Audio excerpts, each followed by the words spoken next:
पता नहीं आजकल पंकज जी के मन में क्या चल रहा है, मैं कुछ समझ नहीं पा रही हूँ। ना तो मुझसे बोलते हैं ना मेरी ओर देखते हैं, उनके मन में क्या है मैं जान ही नहीं पा रही हूँ। सब कुछ तो हमारी ज़िंदगी में अच्छा चल रहा है, घर का खर्च चलने का इंतज़ाम हो गया है, मेरी नौकरी लग गई है, मैं माँ बनने वाली हूँ, सब कुछ तो अच्छा है। फिर आखिर इसमें गलत क्या हो गया है? पंकज जी किस वजह से नाराज़ हैं, किस वजह से दुखी हैं, मुझे कुछ समझ में नहीं आ रहा है, मैं क्या करूँ। माँ जी ने मुझे बोला है कि मुझे स्वाति से बात करनी है, तो मुझे स्वाति को समझाना होगा, मुझे स्वाति से अच्छे से बात करनी होगी। माँ जी सही कह रही थी, वैसे भी मेरे 2 बच्चे हैं, इस समय में क्या उल्टा सीधा हो सकता है, क्या बात हो सकती है, शायद जो बात स्वाति माँ जी से न कह पा रही हो मुझसे ही कह दे। और वैसे भी माँ जी ने बोला है ना, मैं स्वाति से ज्यादा समझदार हूँ, तो आज मैं स्वाति को सही सलाह देकर रहूंगी। स्वाति। अरे भाभी आप, जी भाभी कोई काम था, आपने मुझे बुला लिया होता, आप यहाँ। देखो स्वाति, मैं जानती हूँ तुम अभी माँ बनने वाली हो, तुम्हारी जो स्थित परिस्थिति है ना, सबसे मैं वाकिफ हूँ। देखो स्वाति, तुम भी ये बात जानती हो कि हमारे बीच में मतभेद सिर्फ खर्चों और काम को लेकर था, जो कुछ अब खत्म हो चुका है।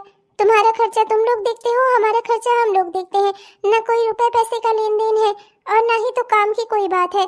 तुम्हारा अपना काम तुम्हारा माँ जी देखती है, तुम देखती हो, और मैं अपने घर का काम मैं देखती हूँ। अब हमारे बीच में विवाद की कोई बात नहीं है। तुम मेरी देवरानी हो, मेरी कोई दुश्मन नहीं हो। मैं तुमसे हमेशा अच्छे से ही पेश आना चाहती थी, पर इन विवादों के कारण ही हम लोगों में आपस में झगड़े होते थे। खैर, अब वो सब पुरानी बातें हो गई, वो सब छोड़ो स्वाति। मैंने तुम्हें देखा, तुम आजकल बहुत दुखी दुखी सी और खोई खोई सी लगती हो। ऐसे समय में तुम्हें खुश रहना चाहिए। मैं भी 2 बच्चों की माँ हूँ, मुझे पता है कि ऐसे समय में कैसे रहा जाता है। तुम्हें भी खुश रहना चाहिए। अगर तुम इस तरीके से उदासी वाला मुंह बनाकर रखोगी, हरदम दुखी रहोगी, तो बच्चे पे बुरा असर पड़ेगा। नहीं भाभी, ऐसी कोई बात नहीं है, सब ठीक है, मैं उदास नहीं हूँ और ना ही दुखी हूँ। मैं तो बहुत खुश हूँ कि भगवान ने मुझे इतनी अच्छी किस्मत दी है, इतना अच्छा घर परिवार, इतना अच्छा पति, और अब तो उन्होंने मुझे नौकरी भी दे दी है, और अब तो मैं माँ भी बनने वाली हूँ। अब तो मेरी ज़िंदगी में कोई दुख नहीं है, सब कुछ बढ़िया तो है। नहीं स्वाति, बढ़िया नहीं है। इंसान की खुशी इसके चेहरे से दिखाई देती है। मैं भी इतनी बेवकूफ नहीं हूँ, तुमसे ज्यादा ही दुनिया देखी है मैंने, और इसलिए तुम्हें समझा रही हूँ, सलाह दे रही हूँ। इस अवस्था में तुम्हें खुश रहना चाहिए। हो सकता है तुम्हारे और देवर जी के बीच में कोई बात हो, पर अगर कुछ ऐसा है ना, तो तुम दोनों को मिलकर उसे सुलझा लेना चाहिए।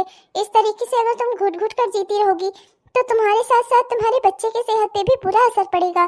स्वाति, अगर तुम मुझे अपनी दोस्त, अपनी बड़ी बहन समझती हो, तो मुझे तुम बता सकती हो कि आखिर बात क्या है। दीदी पता नहीं मुझे आपसे ये सब कुछ कहना चाहिए कि नहीं, फिर मैं क्या करूं, कोई और है भी तो नहीं मेरा सुनने वाला। दीदी आजकल उन्हें पता नहीं क्या हो गया है, मुझसे और मेरे होने वाले बच्चे से वो नाराज रहते हैं। पता नहीं क्या अनाप शनाप बोल रहे थे कल मेरे बच्चे को। मैं बहुत परेशान हूँ दीदी, आखिर उन्हें हो क्या गया है? जिस चीज़ के लिए हम लोगों ने मंदिर मंदिर जाकर भगवान से प्रार्थनाएं की, भगवान के हाथ पांव जोड़े, कोई भी दर ठिकाना ऐसा नहीं होगा जहां हमने दुआएं ना मांगी हो। आज भगवान ने हमें वो दे दिया है, पर वो इससे खुशी नहीं है। अपने ही बच्चे से उन्हें पता नहीं क्या दुश्मनी हो गई है। मुझे तो कुछ समझ नहीं आ रहा भाभी कि हो क्या गया है। इधर देखो स्वाति, मेरी ओर देखो। पागल हो तुम, ऐसा हो जाता है कभी कभी। कभी कभी पतियों को लगता है कि उनकी पत्नी का प्यार उनके होने वाले बच्चे की वजह से बट गया है, इसीलिए कभी कभी वो अपने ही बच्चे से जलन करने लगते हैं। तुम्हें उन्हें समझाना होगा, देवर जी को तुम्हें समझाना होगा कि तुम्हारे और उनके बीच में प्यार बटा नहीं है, बल्कि और बढ़ेगा, और दिन हर दिन बढ़ता ही जाएगा। और ये बच्चा तो तुम दोनों के रिश्ते की नई ऊंचाइयां लिखेगा। तुम्हें उन्हें समझाना होगा कि तुम दोनों के रिश्ते की मजबूती का धागा है ये बच्चा। क्या भाभी? हाँ स्वाति, मैं सही कह रही हूँ। मैंने ऐसा बहुत बार देखा है, मेरी अपनी खुद की बहन के साथ भी ऐसा हो चुका है, पर समझाने के बाद धीरे धीरे करके जीजा जी का व्यवहार उसके प्रति ठीक हो गया, और तुम्हारे साथ भी ऐसा ही होगा। ये तो छोटी सी बात है, तुम इससे लेकर इतना दिन से चिंता में हो, और माँ जी कितना परेशान है तुम्हें इस तरह से देखकर। चलो अब हंसो, खिलखिलाओ और खुश रहो, और आज देवर जी को समझाने की कोशिश करो कि ये बच्चा तुम्हारा और उनका है। तुम दोनों के लिए इसका होना बहुत जरूरी है, और यही नहीं, ये तुम दोनों के रिश्ते की मजबूती लिखेगा ये बच्चा। शायद आप सही कह रही हैं भाभी, और कोई बात नहीं है, बस यही एक बात है। आप शायद सही कह रही हैं, नए नए पिता बनने चले हैं ना वो, तो इसी वजह से उन्हें कुछ पता ही नहीं है कि कैसे क्या करना चाहिए और क्या होना चाहिए। कोई बात नहीं, आज मैं उन्हें ऐसे ही समझाऊंगी जैसे आपने मुझे समझाया है कि ये बच्चा हम दोनों की किस्मत है, हम दोनों की मांगी हुई मुराद है और हमारे रिश्ते की मजबूती है। ये आज मैं उन्हें समझा दूंगी भाभी। आपका बहुत बहुत शुक्रिया भाभी, आपने मेरे इतने दिनों की समस्या दूर कर दी। मैं सोच ही नहीं पा रही थी कि उन्हें आखिर हो क्या गया है, अपने ही होने वाले बच्चे से उन्हें अचानक से इतनी नफरत कैसे हो गई। पर ठीक है, थैंक यू भाभी, आज मैं उनसे ऐसे ही बात करूंगी जैसे आपने मुझे वो कहा है। अच्छा स्वाति, ठीक है। अब मैं चलती हूँ। माँ जी ने कहा है कि वो आज समोसे बना रही है। क्या है ना कि तुम्हारी ऐसी हालत में तुम्हारा हरदम कुछ चटपटा खाने का मन करता रहता है ना, तो आज उन्होंने सोचा है कि वो समोसे बनाएंगी, वो भी हेल्दी वाले। तो इसलिए तुम भी जल्दी से अपना हाथ मुंह धो लो और अब खुश हो जाओ और थोड़ा अपने आप को तैयार करो और थोड़ा ठीक ठाक करो। उसके बाद आज रात को तुम देवर जी से बात कर लेना और अभी चलो चलकर समोसे खा लो। माँ जी गरम गरम समोसे बना रही हैं और तुम्हें पता है मुझे भी समोसे बहुत पसंद है, और खासतौर पर तब जब माँ जी ने बनाया हो। और आज तो उन्होंने मुझसे कहा भी है कि बहू आकर मेरे साथ थोड़े हाथ बटा लेना और खा भी लेना। तो मैं चलती हूँ स्वाति, तू भी जरा हाथ मुंह धोकर और थोड़ा अपने आप को ठीक ठाक कर ले। जी भाभी, आपका बहुत बहुत शुक्रिया। भाभी ने मुझे बिल्कुल सही समझाया, मैं बेकार में ही चिंता कर रही थी। आज वो आएंगी तो मैं रात में उनसे बात करूंगी कि ये बच्चा हमारे प्यार को बांटेगा नहीं बल्कि और बढ़ाएगा। अरे आप आ गए, मैं बस आप ही का इंतजार कर रही थी। चलिए ना जल्दी से हाथ मुंह धो लीजिए, और रात का खाना ना मैं और आप साथ मिलकर खाते हैं। मैंने भी रात का खाना नहीं खाया, आप ही का इंतजार कर रही थी बस। मैंने तुझसे कितनी बार कहा है, जो तेरा मन करे वो कर। मेरा तुझसे कोई वास्ता नहीं है, मैं अपना खाना पीना खाकर आया हूँ। मुझे ना तुझसे कोई बात ही नहीं करनी है। खा पी सो, जो मन करे वो कर, बस मुझसे तो बात मत कर। ये पाप की निशानी ढोकर बड़ा काम कर रही है ना, इसीलिए हरदम जब होता है तब मुझसे बोलने चलती है ना। मुझसे तो दूर रह, समझ में आया तेरे? अरे ये आप कैसी बातें कर रहे हैं, ये हमारा बच्चा है, कोई पाप नहीं है। आपको यही लगता है ना कि ये इस दुनिया में आएगा तो मैं आपसे ज्यादा इससे प्यार करूंगी, पर ऐसा कुछ नहीं है। ये हमारे प्यार को बांटेगा नहीं, ये हमारे प्यार को और बढ़ाएगा। आप याद करिए कितना मंदिर, कितनी मस्जिद और कितने दरवाजे पर जाकर हमने ये भीख मांगी थी भगवान से, तब जाकर भगवान ने हमारी इच्छा पूरी की है। और आज तो सब कुछ जिंदगी में जब बढ़िया हो गया है तो आपको तो खुश होना चाहिए। देखिए मैं समझती हूँ आपके मन की भावनाएं, पर आपको ही खुद को संभालना होगा जैसे मैंने खुद को संभाला है। क्या क्या बकवास कर रही है तू? हट मेरे सामने से, हट। ये देखिए, महसूस करिए, ये आप ही का बच्चा है। हाँ, इसके मन की धड़कनें सुनिए। आपको अच्छा नहीं लग रहा है? ये क्या किया आपने? माँ जी, भाभी, कोई बचाओ मुझे। बेगैरत औरत, किसी और के बच्चे को मेरा नाम देने चली है। हरामजादी, मैं सब जान गया हूँ। अपने बॉस के साथ वहां उसके घर पर जाकर और कैबिन में गुलछर्रे उड़ा रही थी, उसके बाद अब चली है इस बच्चे को मेरा नाम देने। अरे तुझ जैसी औरतें ना किसी काबिल नहीं होती, किसी काम की नहीं होती। तुझ जैसी औरतों को के साथ ना ऐसा ही होना चाहिए। हट मेरे रास्ते से, हट। बेवफा बच्चलन कहीं की। अरे स्वाति बहू क्या हुआ तुझे? स्वाति बहू, हे भगवान, ये सब कुछ क्या हो गया? स्वाति बहू, ये कैसे हो गया? स्वाति बहू, ज्योति बहू, जरा एम्बुलेंस को फोन। स्वाति बहू। अरे क्या हो गया माँ जी? मैंने कमरे से बहुत जोर लड़ने झगड़ने उसके बाद गिरने की आवाज सुनी। अरे ये सब क्या हो गया? हे भगवान, मैं अभी एम्बुलेंस को फोन करती हूँ माँ जी, अभी करती हूँ। मेरी स्वाति बहू।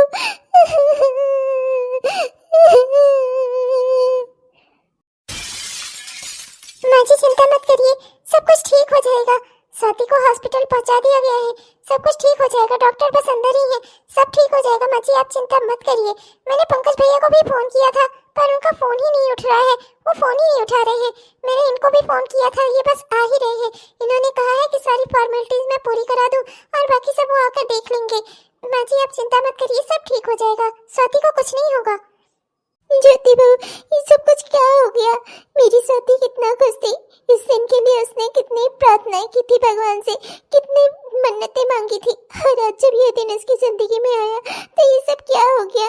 और पंकज, पंकज कहाँ चला गया? पंकज फोन क्यों नहीं उठा रहा है? मुझे कुछ समझ में नहीं आ रहा है। अचानक से स्वाति कैसे गिर गई और इतना बड़ा हादसा कैसे हो गया?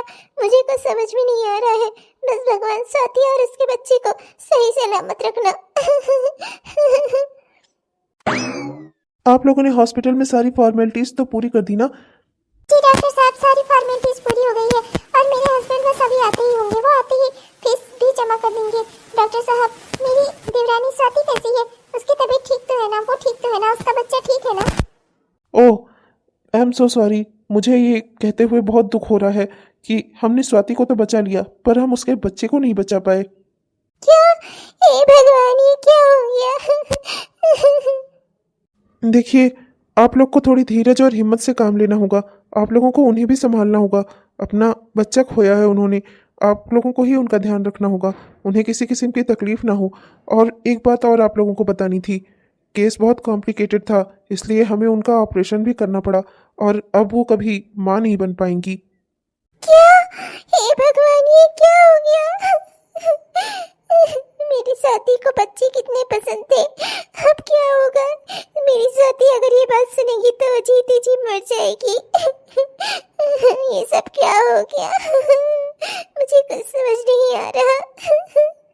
देखिए, मैंने जहाँ तक जांच की है मुझे पता चला है उन्हें किसी चीज़ से धक्का लगा और वो गिर गई और गिरने की वजह से ही ऐसा हुआ। केस बहुत कॉम्प्लिकेटेड हो गया इसलिए हमें उनका ऑपरेशन करना पड़ा। I am so sorry. अब उनकी ऐसी कंडीशन है, आप लोगों को उनका खास ख्याल रखना होगा। एक तो वैसे ही उनके अंदर खून की कमी थी, बहुत मुश्किल से हमने उनकी जान बचाई है, वरना वो जान से भी जा सकती थी। इसलिए आप लोग उनका ख्याल रखिएगा, उन्हें किसी किस्म की टेंशन ना हो। और ये ज़िंदगी जीने का नाम है। अब जो भी ज़िंदगी में जैसा भी हो ना, इंसान को वैसे ही जीना पड़ता है। क्या कर सकते हैं, किसी के हाथ नहीं होते, किसी के पाँव नहीं होते, तब भी इंसान जीता है ना। यही जीने की कला आप लोगों को उनको सिखानी होगी, वरना फिर इतने बड़े दुख से उनका बाहर आना मुश्किल हो जाएगा। कई लोग डिप्रेशन में चले जाते हैं। इसलिए मैं आप लोगों को समझा रहा हूँ, इस दुख में आप लोगों को ही उनका साथ देना होगा। आप लोग हैं ससुराल वाले, पर आप लोगों की फिक्र देखकर लग रहा है कि आप लोग उनसे बहुत प्यार करते हैं। जानता हूँ मैं, आप सास हैं उनकी, तो आपको भी इच्छा रही होगी कि आपका वंश चले या वगैरह वगैरह। लेकिन देखिए, आप इस तरीके से उनके ऊपर कोई प्रेशर मत डालिएगा। नहीं नहीं डॉक्टर साहब, आप उसके लिए बिल्कुल निश्चित रहिए। मेरी माँ जी ऐसी नहीं है, मैं भी इनकी बहू हूँ। मैं दावे के साथ कह सकती हूँ, इन्होंने अपनी बेटियों में और अपनी बहू में कभी कोई फर्क नहीं किया। भगवान ने इनको बेटी नहीं दी, पर इन्होंने हमेशा हम लोगों को अपनी बेटी ही समझा है। स्वाति की खुशी के लिए जो हो सकता था इन्होंने वो सब कुछ किया है। दिन रात ये काम करती थी कि स्वाति खुश रहे। पता नहीं ये क्या हो गया, हमारी खुशियों को किसकी नजर लग गई। पर आप निश्चिंत रहिए डॉक्टर साहब, हम अपनी स्वाति का पूरा साथ देंगे। हम उसे इस डिप्रेशन से बाहर लाएंगे, आप चिंता मत करिए। आप लोग उनसे मिल सकते हैं अभी आधे घंटे बाद। अभी वो आराम कर रही हैं, आधे घंटे बाद आप लोग उनसे मिल लेना। ज्योति, ये सब क्या हो गया स्वाति के साथ? अगर स्वाति को इस बात का पता चला तो जीते जी मर जाएगी वो। कितनी मुश्किल से डॉक्टरों ने उसकी जान बचाई है, पर वो ये बात नहीं समझेगी। मैं क्या करूं ज्योति, मैं उसे कैसे समझाऊं? बच्चों की बहुत शौकीन थी वो। भगवान के आगे कितनी प्रार्थनाएं की थी, कितनी मिन्नतें की थी उसने, तब जाकर भगवान ने उसकी गोद भरी थी। ये सब क्या हो गया, मुझे कुछ समझ में नहीं आ रहा। ज्योति, अचानक से स्वाति गिर कैसे गई? माँ जी चिंता मत करिए, भाग्य के लिखे को कोई नहीं टाल सकता। दुनिया में बहुत सारे लोग, जैसा डॉक्टर साहब ने कहा, वैसे ही जीते हैं जिनके पास हाथ नहीं होते, पाँव नहीं होते। तो बिना बच्चे के भी अगर भगवान ने नसीब लिखा है तो जीना तो होगा ही ना। और फिर दुनिया में कितने ऐसे बच्चे हैं जिनके माँ बाप नहीं होते। मैं स्वाति को समझाऊंगी कि आज नहीं तो कल वो कोई बच्चा गोद ले ले और अपनी गोद को हरी भरी कर ले और खुश रहे। जिंदगी जीने का नाम है, किसी के दुख के आने से मौत को गले लगा ले, ये कोई जिंदगी नहीं हुई। मैं स्वाति को समझाऊंगी माँ जी। ज्योति बहू, अब तो ही हमारा सहारा है। आखिर दुख में अपने ही अपनों के काम आते हैं। अरे स्वाति बहू, अच्छा हुआ तो होश में आ गई। बेटा तो ठीक तो है ना? तुझे ठीक तो महसूस हो रहा है ना? जल्दी ही तुझे यहाँ से डिस्चार्ज दे देंगे और हम तुझे लेकर घर चलेंगे। बेटी तू ठीक तो महसूस कर रही है ना? कोई कमजोरी तो नहीं महसूस हो रही तुझे? हाँ स्वाति, और बता दो मुझे, कितने दिनों में तुम काम करने लायक हो जाओगी? क्या है ना कि माँ जी, जब तक तुम्हारे यहाँ है तब तक काम कर रही है, तो मैं सोच रही थी माँ जी को कुछ दिन मैं अपने साथ रख लूं। क्या है ना कि मैं भी काम कर करके थक जाती हूँ। स्वाति क्या हुआ, तुम कुछ बोल क्यों नहीं रही? बस करिए आप दोनों, क्या छिपाने की कोशिश कर रही हैं मुझसे? मैंने सब कुछ सुन लिया है। मैं बेहोश नहीं थी, मुझे होश था जब डॉक्टर साहब आप लोगों को ये बता रहे थे। मैंने सब कुछ सुन लिया। मैं अब कभी माँ नहीं बन सकती और मैंने अपना बच्चा भी खो दिया। स्वाति, तुम मेरी बहू नहीं मेरी बेटी है, मुझे कोई दिक्कत नहीं है इस बात से। तुम दोनों आगे चलकर कोई बच्चा गोद ले लेना। देख बेटा, जिंदगी में जो जैसा मिल जाए ना उसे वैसा ही एक्सेप्ट करना चाहिए। तो क्यों चिंता करती है, क्यों दुखी होती है तू? हम है ना तेरे साथ। स्वाति, मुझे एक बात बताओ, हम तुम्हारा इतना ख्याल रखते थे, हमने तुम्हें कभी कहीं किसी चीज से धक्का नहीं लगने दिया, तो तुम अचानक से गिर कैसे गई? और तुम्हारे कमरे से तुम्हारे और पंकज जी के लड़ने की आवाज आ रही थी। उसके बाद जब तुम गिरी तब हम वहाँ पहुंचे तो पंकज जी वहाँ पर नहीं थे। आखिर बात क्या है स्वाति, तुम मुझे सच सच बताओ। स्वाति बहू, तो मुझे सबसे सच बता, अगर इसमें कोई पंकज की गलती हुई ना, मैं उसकी खाल उधेड़ दूंगी। तो बस एक बार बोल कर तो देख, आखिर बात क्या है स्वाति? सच सच बता मुझे। और अगर ऐसी बात है ना तो तू यहाँ से अपने घर जाएगी, मैं तुझे अपने घर नहीं ले चलूंगी। तुझे अपने ससुराल जाने की कोई जरूरत नहीं है। और उस पंकज को मैं देख लूंगी। आप लोगों को सच जानना है ना, तो आप लोग मुझे घर ले चलिए। मुझे अब घर जाना है। अब मुझे यहाँ हॉस्पिटल में और नहीं रहना। मैं बहुत ठीक हो चुकी, इससे ज्यादा ठीक मैं अब और नहीं हो पाऊंगी। मुझे घर चलना है। माँ जी, भाभी, मुझे घर ले चलिए। स्वाति, तू माँ जी जो स्वाति कह रही है हमें वही करना चाहिए। आ गई है वापस अस्पताल से घर। इसकी शक्ल देखने से तो अच्छा था कि मैं बाहर ही पड़ा रहता। बेकार में घर में आ गया, अब इसकी सूरत देखनी पड़ेगी। अभी भी तुम्हारा रवैया मेरे प्रति गुस्से वाला ही है। अभी भी तुम मुझसे नाराज ही हो। अभी भी तुम्हें अपने किए पे जरा सा भी पछतावा नहीं है। पछतावा? अपने किए पे? मैंने क्या गलत किया है? गलत तो तूने किया है मेरे साथ, बेवफा कहीं की, बच्चालन कहीं की, अपने बॉस के साथ। छी, मुझे तो तुझे औरत कहते हुए भी शर्म आती है, और तू मुझसे सवाल जवाब कर रही है। बस बहुत हो गया, बहुत बर्दाश्त कर लिया मैंने तेरा। आज हद हो गई है। तूने मुझसे मेरा बच्चा छीन लिया, मेरे माँ होने का अधिकार छीन लिया, और अभी भी तो मुझ पर लाछन लगा रहा है। कमीने, बहुत हो गया। आज मैं तुझे बताती हूँ कि औरत होती क्या है। अरे ओ, पागल हो गई है क्या? अपने पति पर हाथ उठाएगी? तेरा दिमाग खराब है? तेरे जैसा पति होने से बेहतर है ना कि औरत के पति ही ना हो। तू ना पति कहलाने के लायक नहीं है। मेरी ही गलती है सारी। तुझसे मैंने प्यार किया, तुझे मैंने अपना सब कुछ माना, और तू खुद को मेरा मालिक समझने लगा। मैं प्यार में खुद को समर्पित करती चली गई, और तूने मेरे समर्पण को मेरी गुलामी समझ लिया।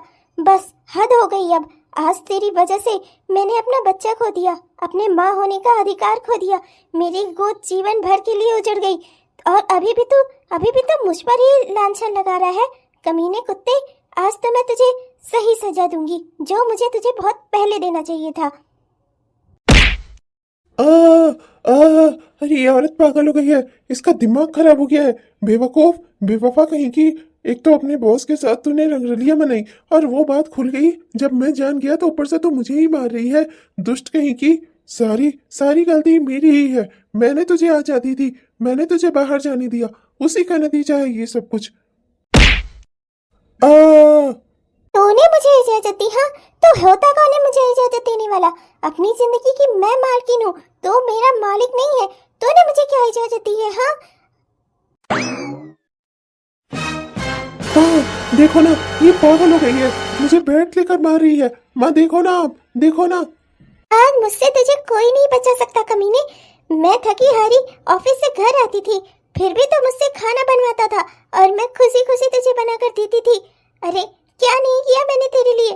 तुझे अपना पति माना, तुझे सब सुख देने की कोशिश की मैंने। दुनिया में दर्द दर्द ठोकरें खा रही थी मैं, फिर भी तुझे मैंने कभी कुछ नहीं कहा।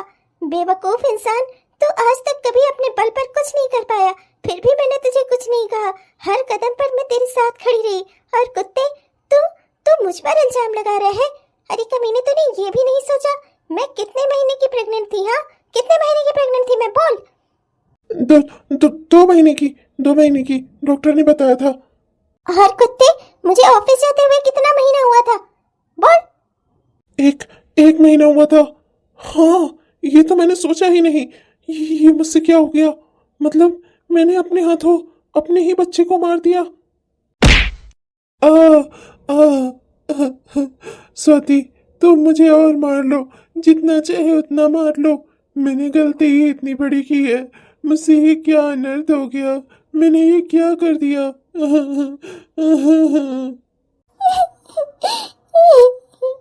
तूने तूने अपने गुरूर में अंधा होकर मुझसे मेरा बच्चा छीन लिया। मेरी ये गलती है। तेरी कभी भी किसी भी बात का मैंने विरोध नहीं किया। तूने जिंदगी में कभी कोई कामयाबी हासिल नहीं की, तभी तुझे मैंने ताना नहीं मारा। खुद घर का खर्च चलाने की कोशिश की, घर चलाने की कोशिश की। तुझे कभी ये ना महसूस हो कि मैं तुझे नीचा दिखा रही हूँ, इसलिए तू मुझसे जो भी कहता वो सब मैं करने को तैयार रहती।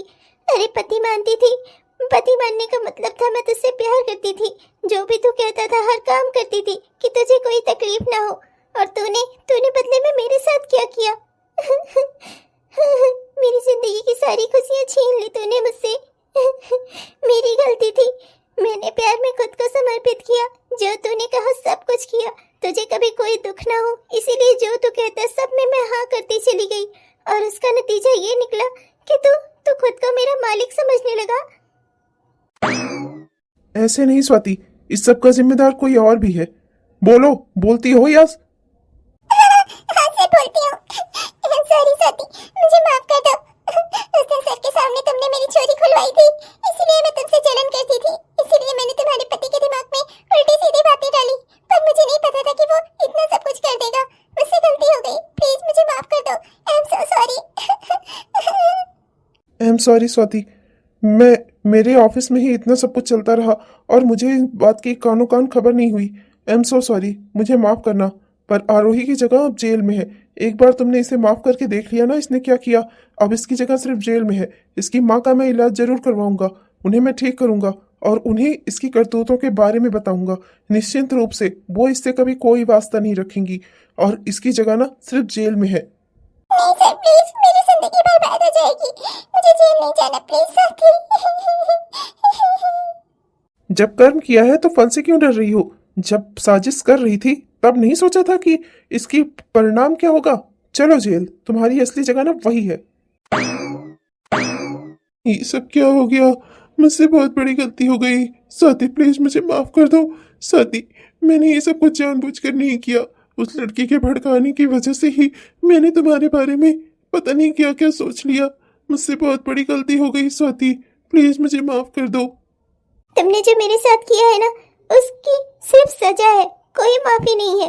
तुमने मुझसे मेरा बच्चा छीन लिया, मेरी जिंदगी भर माँ बनने का अधिकार छीन लिया। मैं तुमसे कोई वास्ता नहीं रखूंगी।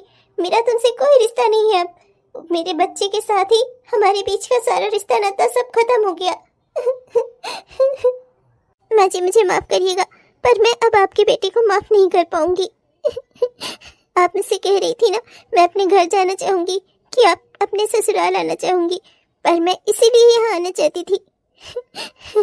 अब मैंने सारे रिश्ते नाते आज जो आखिरी था ना, वो भी मैंने आज यहाँ खत्म कर दिया। अब मेरा इस घर से ना ही इस घर के लोगों से कोई रिश्ता नहीं है। मुझे माफ करिएगा माँ जी, मैं चलती हूँ यहाँ से। साथी बहू। ये सब क्या हो गया दोस्तों? ऐसा कुछ हो जाएगा इसकी उम्मीद तो मैंने भी नहीं की थी। आपको क्या लगता है, क्या ये कहानी यहीं खत्म हो गई? क्या इस कहानी में कुछ और भी होगा? खैर दोस्तों, इस कहानी का अगला भाग कल आएगा, जानने के लिए जरूर देखिएगा। तब तक मैं चलती हूँ, मिलूंगी आपसे कल के वीडियो में। पर आप कहीं मत जाइएगा। अगर आपको वीडियो अच्छा लगा हो तो वीडियो को लाइक जरूर करिएगा और अपने दोस्तों को, रिश्तेदारों को वीडियो को शेयर भी जरूर करिएगा। और हाँ दोस्तों, हमारे जिन भी दोस्तों ने अभी तक हमारे इस चैनल को सब्सक्राइब नहीं किया है, उनसे हाथ जोड़कर विनती है, कृपया हमारे इस चैनल को जरूर सब्सक्राइब कर लीजिए, जिससे हमारे इस तरह के वीडियोस आप तक हर दिन पहुँचते रहें। तब तक के लिए हम चलते हैं, मिलेंगे आपसे कल के वीडियो में। तब तक के लिए बाय बाय।